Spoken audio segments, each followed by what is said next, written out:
وسلم کو گالی دینے والا،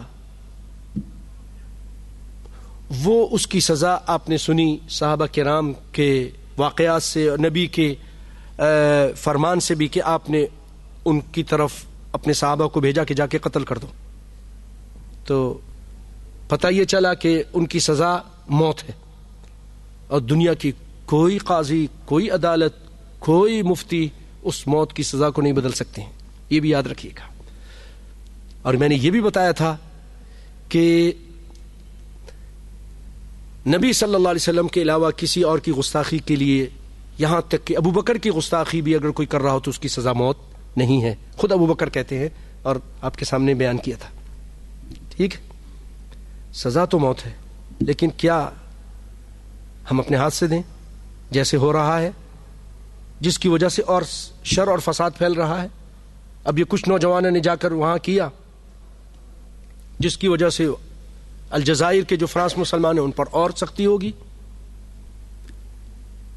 اور فتنہ فساد پھیلتا ہے. یہ اگر فتویٰ دے دیا جائے ہر شخص، تو پھر کوئی بھی کسی کو بھی، اپنی بیوی کو، اپنے پڑوسی کو، اپنے تجارتی ساتھی کو یہ کہہ کر اس سے جان چھٹائے گا کہ نبی کا گستاخ تھا، میں نے قتل کر دیا. آپ کہیں گے صحابہ کرام نے کیا. صحابہ کرام جیسے ہم ہیں، صحابہ کرام سچے تھے، اور انہوں نے اگر کیا تو نبی صلی اللہ علیہ وسلم کے سامنے پیش کیا گیا، اور آپ نے پورے واقعات سننے کے بعد کہا کہ ٹھیک ہے. صحابی وہ ہیں جن کی ایمان کی گواہی اللہ نے دی، سچ بولتے ہیں. اولئک الذین امتحن اللہ قلوبہم للتقوی لہم مغفرۃ واجر عظیم. تو نبی صلی اللہ علیہ وسلم نے اس کے خون کو پھر راہگاہ قرار دیا. لیکن اس کے بعد میں آنے والے لوگوں کے لیے یہ قانون ہے کہ کوئی شخص بھی اس نظام کو، اس قانون کو اپنے ہاتھ میں نہ لے. اس کو غور سے سنیے. پھر کوئی کسی کے اگر اس طرح گستاخی کرتا بھی ہے تو اس کی رپورٹ تھانے میں کیجیے، پولیس کو بتائیے، آگے علماء کو بتائیے، حکمرانوں کو بتائیے. آپ کا کام یہاں تک ہے. آپ نے حق ادا کر دیا، قانون کو ہاتھ میں مت لیجیے. آپ دیکھیے قانون کو ہاتھ میں لینے کا غلط نتیجہ. پاکستان کے اندر کوٹ رادھا کشن کہتے ہیں نا، ایک بھٹے کے اندر غریب عیسائی عورت اور غریب اس کا شوہر کام کرتے ہیں، اور بعد میں تحقیق سے پتہ چلا کہ بھٹا والا ان کا استحصال کرتا تھا، بلیک میل کرتا تھا عورت کو، ناجائز تعلقات. اور جب انہوں نے کچھ حرکت کرنے کی کوشش کی تو اس بھٹے والے نے مولوی صاحب کے ساتھ ساز باز کر کے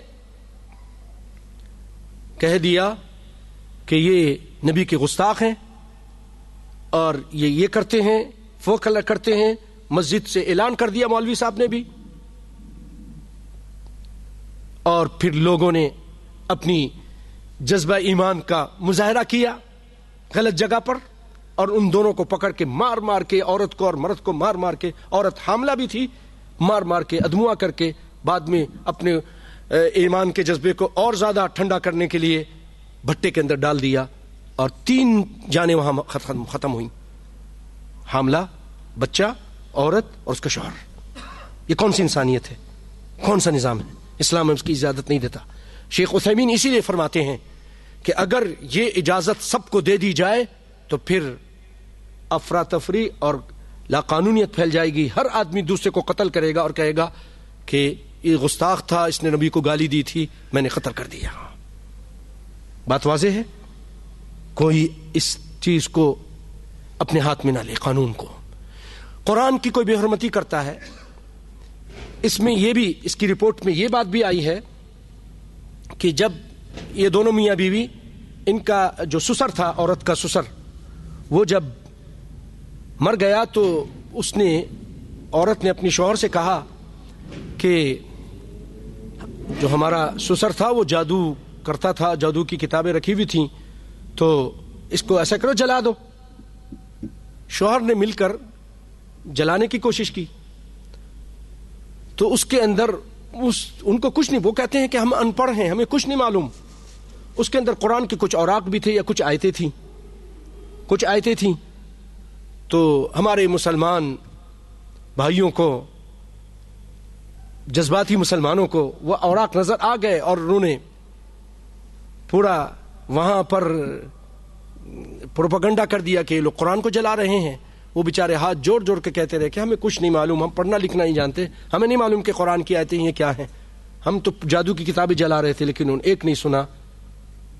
ایک رپورٹ میں یہ بھی بات تھی، اور انہوں نے ان کو مار مار کے، یہ قرآن کے گستاخ ہیں، نبی کے گستاخ ہیں، اور ان کو مار کر بھٹے میں جلا دیا. اس طرح کئی واقعات ہوئے ہیں پاکستان کے اندر.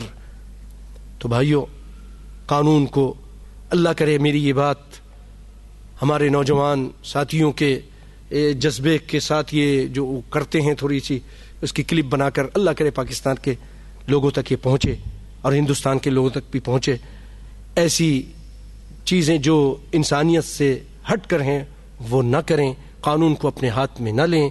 آپ کا کام ہے تھانے تک پہنچا دے، عدالت تک پہنچا دے، علماء اس کو دیکھیں گے، پوری تحقیق ہوگی، علماء بیٹھیں گے اور پھر اس کے بعد کوئی فیصلہ ہوگا. انسانی جان بڑی قیمتی جان ہوتی، اس کو آپ پہنچا دے. اگر انہوں نے کوئی فیصلہ کیا ٹھیک ہے، نہیں کیا تو اللہ کے آپ بری ہیں. لیکن اللہ کے لیے قانون کو اپنے ہاتھ میں کسی کو لینے کی اجازت نہیں ہے، اور اس کو اپنے ہاتھ میں نہ لیں.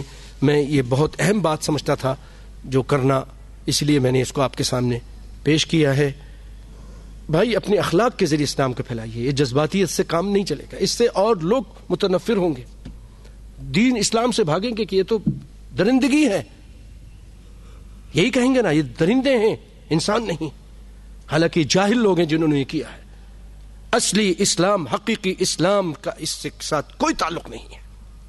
اسلام ایسی چیزوں سے منع کرتا ہے. تحقیق کے بارے میں ہمیں آرڈر دیتا ہے، اذا جاءکم فاسق بنبأ فتبینوا. کوئی بھی خبر تمہارے پاس آ جائے تو اس کی تحقیق کرو. بیوی کے بارے میں آئے، بچے کے بارے میں آئے، محلے والے کے بارے میں آئے، پوری تحقیق کرو. اور پھر اس کو، اسلام ہمیں یہ بھی کہتا ہے کہ اس کو اپنے حکام تک پہنچاؤ. قانون کو اپنے ہاتھ میں مت لو. اللہ تعالی ہمیں اچھی سمجھ عطا فرمائے اور ہر فتنے اور شر سے بچا کے رکھے. وآخر دعوانا الحمدللہ رب العالمین وجزاکم اللہ خیرا. بہت بہت شکریہ بھائیو، اللہ آپ کو برکت دے.